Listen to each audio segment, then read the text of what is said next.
Adorar é o que sei, adorar é o que sou, nada pode calar um adorador. Não existem prisões que contenham a voz de quem te adora.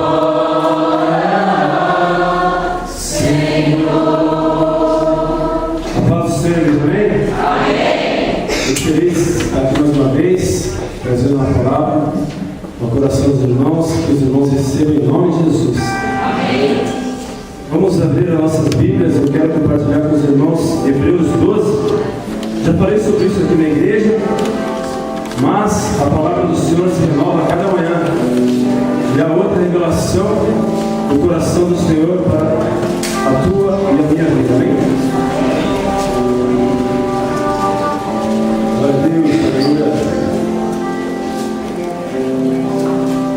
Quem achou diz: eu vou para o céu. Quem não achou diz: eu também vou.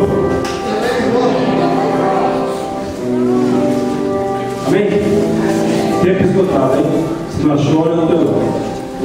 Portanto, nós também, pois estamos rodeados de uma tão grande nuvem de testemunhas, deixemos todo o embaraço e o pecado que de tão de perto nos rodeia e corramos com paciência a carreira que nos está proposta,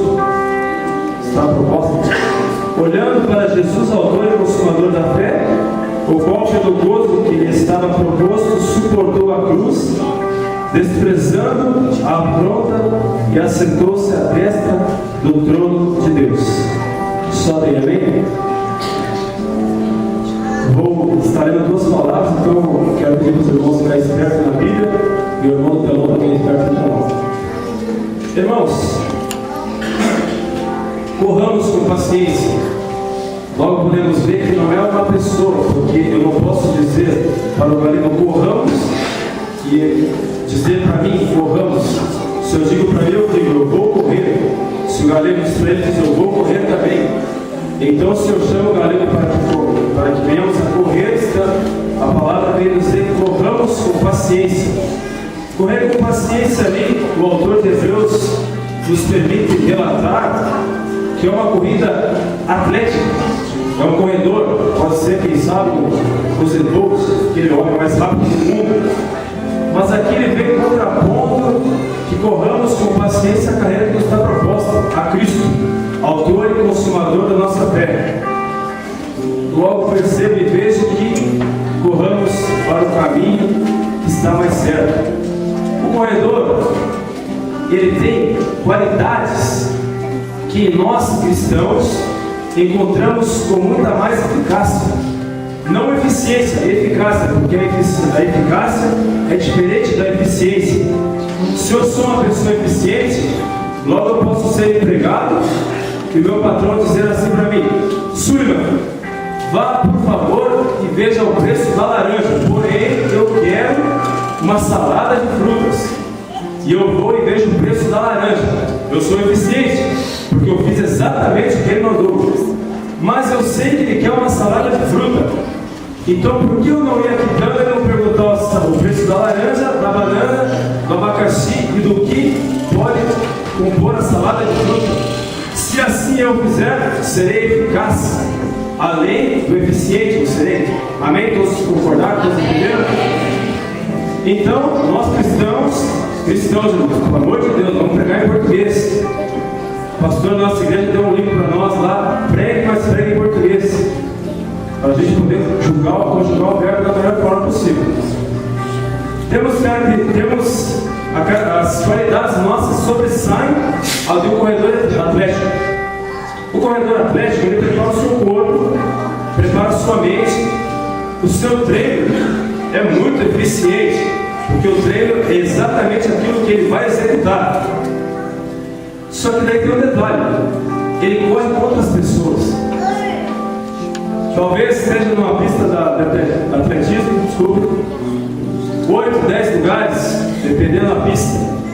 Talvez seja 100 metros com barreira, talvez não seja com barreira, mas ele vai concorrer com o oponente, ele vai concorrer com a pessoa ao lado, e ele tem que ganhar, porque o treino dele vai valer se ele ganhar, e se ele não ganhar, ele vai continuar treinando, e se ele ganhar, ele vai continuar treinando também, porque na próxima vez ele quer ganhar. Nós não, queridos, nós corremos não disputando com o irmão do lado, nós corremos muitas vezes auxiliando o irmão do lado. Algo interessante aconteceu ontem no jogo de futebol aí dos meninos. O Diego falou assim, a gente perdeu feio o jogo. O Diego falou, eu fui pela aparência. E pela aparência, o coração do homem é enganoso. Mas ali naquela situação, a aparência ela prejudicou. Porque ele escolheu, quem sabe, um rapaz mais forte, um rapaz mais alto, um rapaz que seria o mais baixinho para correr mais, e a gente ganhou uma baita goleada. Então, não estávamos ajudando um ao outro, porém na corrida nossa, em busca ao alvo, que é Jesus Cristo, nós ajudamos os irmãos. Eu quero que você levante sua mão, eu quero que você fale assim, eu vou ajudar o meu irmão. Glória a Deus. Só que na vida do cristão tem corridas que nos abalam. Sim ou não, igreja? Sim. Tem corridas que nos deixam frustrados, entristecidos. E assim funciona. Eu gosto de dizer que hoje eu corro como obreiro da igreja que eu sou. Falo isso muito no meu trabalho. Mas o pastor, ele tem que correr um duplo. Não estou fazendo puxando a parede do meu sogro, que é pastor da igreja, mas a vida do pastor é difícil. Eu quero ilustrar uma situação para vocês.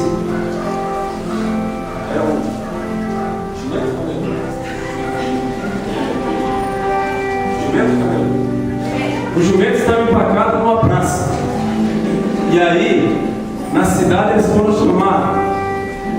Metade pediu, chama o padre. E a outra metade pediu, chama o pai de santo. E uma pessoa falou, chama o pastor. Vamos dar um crédito ao pastor. E chegou o padre, deu uma benzida no burro e do jumento. E o jumento não se moveu. Chegou o pai de santo e jogou os orixá, eles encarnam lá. E também o jumento não se moveu.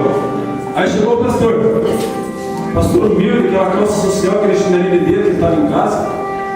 O pastor falou no ouvido do jumento algo. O jumento deu um sorriso.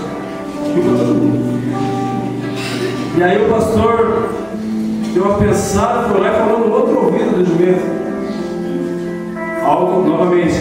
E ele chorou. E daí daqui a pouco o pastor falou assim, pensou com ele e falou, agora ele vai dar. O pastor foi lá e levantou a orelha do jumento e falou mais uma situação, mais um caso. E o jumento pegou e saiu. E aí todo mundo ficou perplexo com a situação e perguntou, pastor, mas o que você fez com o jumento? Saiu vazado, pulou, subiu no mato. E o pastor não queria dizer, porque ele queria guardar para si o que ele tinha falado. Mas insistiram tanto que o pastor teve que falar. Ele não queria falar porque a vida dele, ele contou para o jumento. Primeiro ele falou assim para o jumento assim, eu sou pastor, o jumento riu. Depois ele falou assim, depois ele contou para o jumento como que é a vida do pastor. O jumento chorou. Depois ele falou assim para o jumento, você corre daqui, senão eu vou te consagrar pastor. Situações estão acontecendo em nossas vidas e a gente começa a deparar com nomes que vão colocando nós mesmos. Na minha empresa lá, onde eu trabalho, eu fiz uma viagem lá para a empresa e estávamos sentados 5 pessoas, 3 homens e 2 mulheres, pediram cerveja e eu não pedi um suco de laranja. E aí eles começaram a questionar, mas tem um amigo que é crente, que bebe. Eu falei sim, nada contra, mas eu não bebo. E aquela situação naquele dia passou, graças a Deus saímos daquele lugar, porque quando estamos num lugar que não é o nosso, nós sentimos o peixe fora d'água, né? E aí o menino me questionou assim: Súlia, você casou virgem? E só que ele não deixou de eu responder. Ele falou: porque querer tem que casar virgem, né? Eu falei: que bom você sabe disso, Marlon. E ele continuou sem deixar eu falar. E ele falou assim: não, porque ele começou a contar a situação dele com a namorada dele, ele não deixou eu responder. E daí eles foram tomar cerveja novamente, eu não fui novamente. E ele me chamou de bom samaritano. Eu comecei a gostar daquilo. E daqui a pouco eles voltaram me chamando de pastorzinho na empresa, de bom samaritano, de crente, mas eu estou gostando muito disso. Porque a minha corrida é diferente da deles. Eles correm visando algo que não é o mesmo que eu viso. Porém, eu quero que eles tenham essa mesma visão que eu. Amém? Amém. Irmãos, vamos lá para Jeremias 18, por gentileza.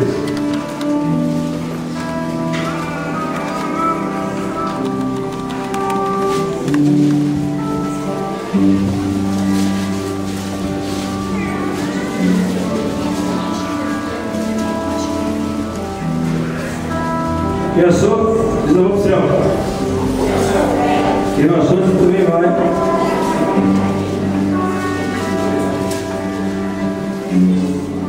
A palavra do Senhor que veio a Jeremias dizendo: levanta-te e desce à casa do oleiro, eu te farei ouvir as minhas palavras. E desci à casa do oleiro, e eis que ele estava fazendo a sua obra sobre rodas. Como um vaso que ele fazia de barro se quebrou na mão do oleiro, tornou a fazer dele outro vaso, conforme o que pareceu bem aos seus olhos. Irmãos, em Hebreus aprendemos que o corredor, uma pessoa circular, uma pessoa do mundo, ela tem qualidades. Porém, nós cristãos encontramos as qualidades com muita mais eficácia. Em Jeremias eu quero trazer uma nota para os irmãos. Bem sabem os irmãos que o oleiro não é Deus. O oleiro é um trabalhador, um especialista no que faz. Ele possui qualidades que encontramos em Deus com mais eficácia. Há 4 pessoas bem explícitas nesse capítulo de Jeremias: o Senhor, o soberano; Jeremias, o profeta chorão; o oleiro, o trabalhador especialista; e o barro, que vai ser vaso, mas que é barro.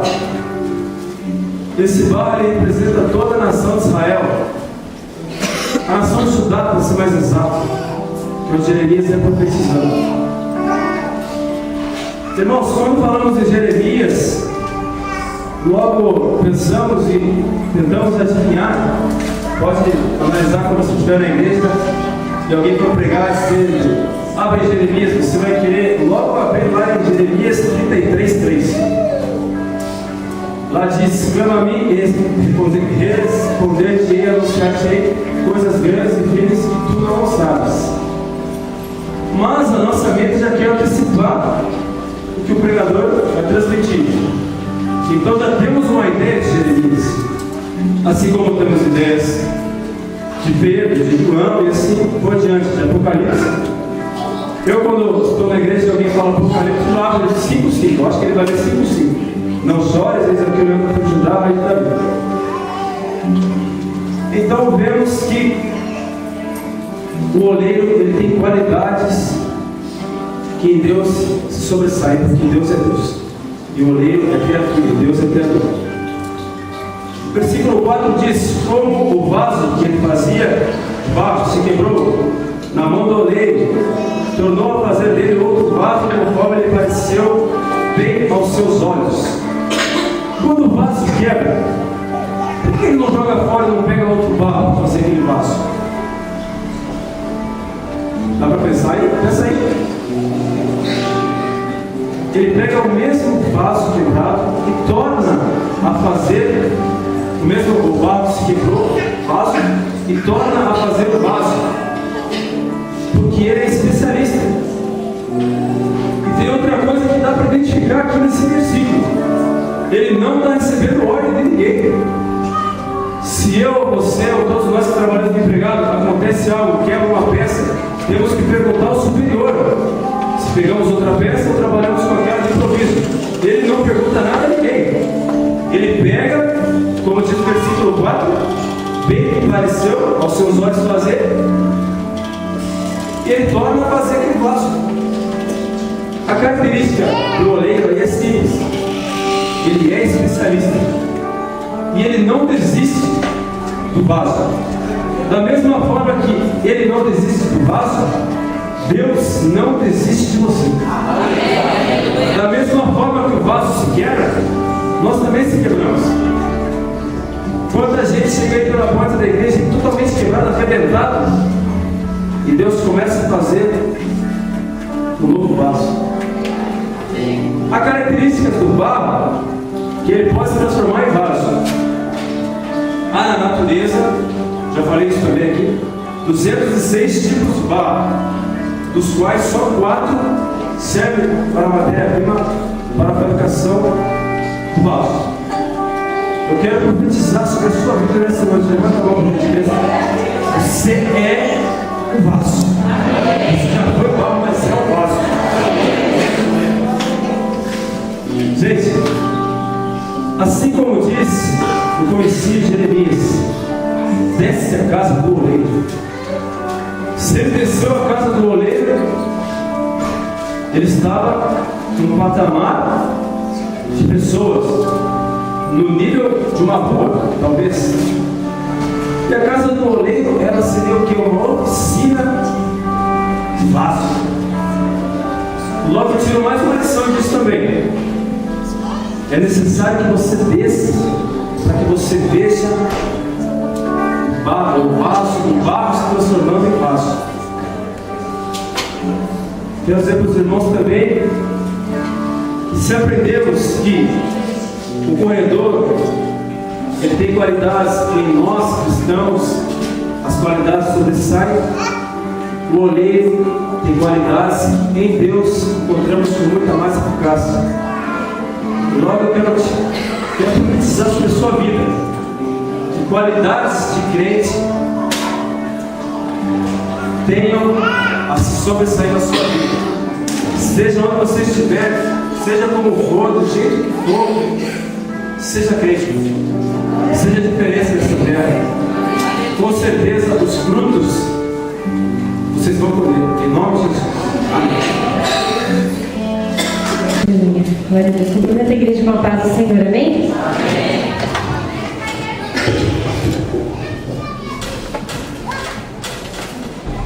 Enquanto os irmãos vão arrumando aqui, eu quero aproveitar a oportunidade para contar um testemunho.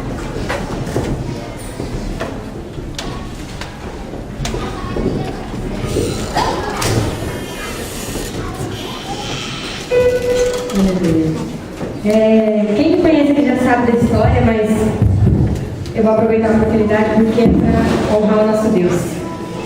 Foi em agosto do ano passado, julho do ano passado, faziam 4 meses que eu estava casada e, mentira, foi em julho do ano passado, faziam 3 meses que eu estava casada, eu tomava remédio para não engravidar e aí meu marido falou assim, eu quero muito um filho. Eu falei, eu também quero, não quero agora.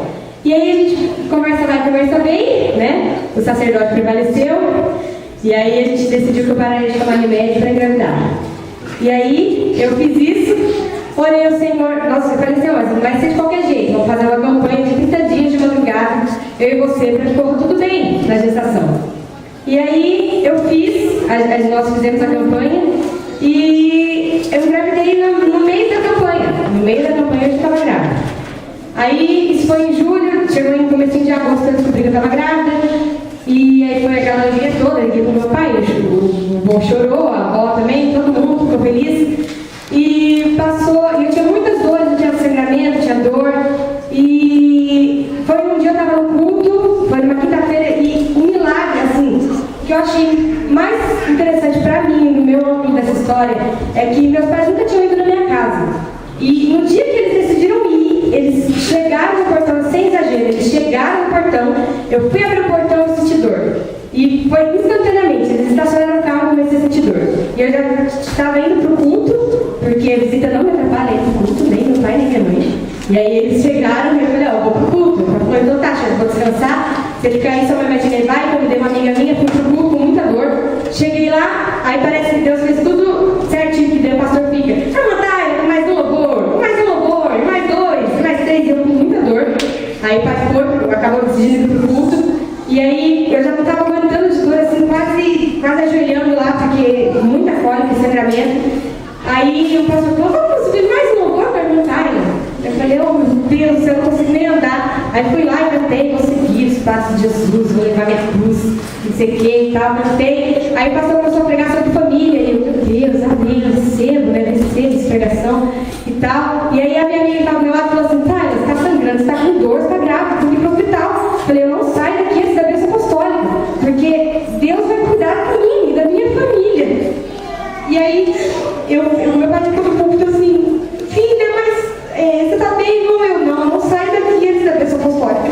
E eu fiquei com muita dor e sangramento e fui sair do Juliano trabalhando, não sabia de nada que estava acontecendo. E graças a Deus meu pai e minha mãe estavam lá. Aí eles me pegaram, me levaram para o hospital. Eu cheguei lá, fiz um exame rápido e o médico falou assim, aí o médico falou, olha, eu vou ter que te internar, mas é coisa pouca, é uma gestação acho que meio arriscada, então só para ver como é que você tá. E aí na hora que fui para uma ecografia de emergência, o doutor que fez o exame falou assim, olha, não tem bebê no seu útero. Aí eu falei, mas como não tentou grávida? Não, você tá, mas não tá no útero. Eu acho que tá na sua trompa. Tem muito sangue e ela já rompeu. Eu acho que você vai ter que fazer cirurgia. Aí eu falei, mas acho? Ele, não, eu acho. E aí a dor piorando, porque eles mexiam em mim, e a dor piorando, e graças a Deus, foi de Deus. Minha mãe estava comigo o tempo todo comigo. Eu não conseguia me vestir, ela me vestiu. E aí eu subi para a sala de cirurgia, aí o médico falou, olha, nem deu tempo muito de falar. Ele falou, olha, vou tirar sua trompa, você vai poder ter filho, eu não sei quanto, pode demorar anos, e eu vou te operar. Não tinha opção. Isso foi em questão de 30 minutos. Aí a minha mãe teve que sair da sala, e eu falei, engraçado que tinha duas enfermeiras, e elas só ficaram sem terapeuta, né? Fazendo com que o meu milagre fosse muito maior hoje.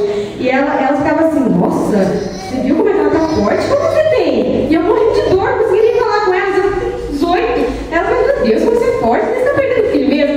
Meu Deus do céu! E é toda aquela prova. Aí eu desmaiei de tanta dor, porque eu não tinha, eles não me deram meu remédio, porque eu ia pra cirurgia. Aí eu fui pra cirurgia, parecia, foi um momento da minha vida que eu falei assim, eu vou morrer aqui, porque daí não tinha ninguém conhecido, mas eu sabia que eu não morreria, porque o Senhor estava comigo. Mas no auge do desespero eu pensei isso. E aí fui pra cirurgia, a cirurgia passou, eu acordei, minha mãe estava lá ainda, aí contaram com o meu esposo depois, ele tinha operado, ele chegou do serviço, meu pai voltou, ele foi para o hospital, ficou comigo mais 2 dias. Aí eu fui num outro ginecologista que me operou, dias depois, por causa da cirurgia, aí ele me explicou tudo que tinha que explicar. Olha, você perdeu a trompa direita, não tenho como te explicar, porque isso aconteceu, não tem motivo para ter acontecido com você, mas aconteceu, e você perdeu a trompa. Agora, você não é mais uma mulher normal. Para você engravidar, um casal normal demora 2 anos para engravidar. Agora, você não é mais normal, então pode colocar aí 3, 4 anos, eu não sei quanto tempo, não tem como descobrir. E aí eu estudo, ele falou assim, se você quiser tomar remédio para se tratar, para se cuidar, pode, mas para você tanto faz. Aí eu falei, não vou tomar, a gente decidiu que não ia tomar. Aí passou, isso foi em agosto, passou dezembro, janeiro, fevereiro, passou agosto, setembro, outubro, novembro, dezembro, ele falou, olha, agora você pode tentar engravidar, mas é como eu te falei, vai demorar anos, não sei quanto tempo. Aí eu fui, a gente foi pra casa, decidiu que eu não ia me cuidar, não ia tomar nenhum tipo de remédio, nenhum tipo de cuidado, porque eu queria muito esse filho. E aí aí foi janeiro, fevereiro, março, nada acontecia. Aí eu comecei no começo de junho, uma irmã chegou em mim e falou assim, olha, irmã, eu sei que você estava grávida, de uma menina. E eu acho que ela já está a caminho. Aí eu disse assim, amém, né, irmã? Amém, glória a Deus, vai com Deus, né? Deus abençoe pelo seu sonho. E nem dei bola. Aí vim aqui quando eles vão para viajar, eu vim ficar com meus pais uns dias e fui no médico, e o médico falou, olha, meu Deus, o seu médico é doido, como que ele não te mandou se tratar? Você vai ter outra gestação nas trompas se você engravidar. É certeza que você vai ter. Eu vou te dar uma anticoncepcional, você vai tomar assim que chegar o primeiro dia do seu ciclo. Mas, para o glória do Senhor, esse primeiro dia do meu ciclo não chegou. E aí, eu fiquei muito feliz. E aí, a gente fez 2 exames e, assim, estava escrito assim no exame, superior a 1000. Ou seja, está muito grávida, tá? Muito grávida. E aí, eu estou muito feliz com o Senhor, porque eu estou contando esse testemunho antes de eu meu ginecologista já sabe que eu estou grávida. Já sabe, eu já marquei meu pré-natal e tudo, mas antes de eu falar com ele, já estou contando aqui, porque eu sei, eu tenho certeza absoluta que esse filho chega. Ele chega e março do ano que vem ele nasce em nome de Jesus, e eu vou vir aqui com ele, contar testemunhos, se possível apresentar ele aqui. Então, em glória do Senhor. E eu quero louvar a Cassias.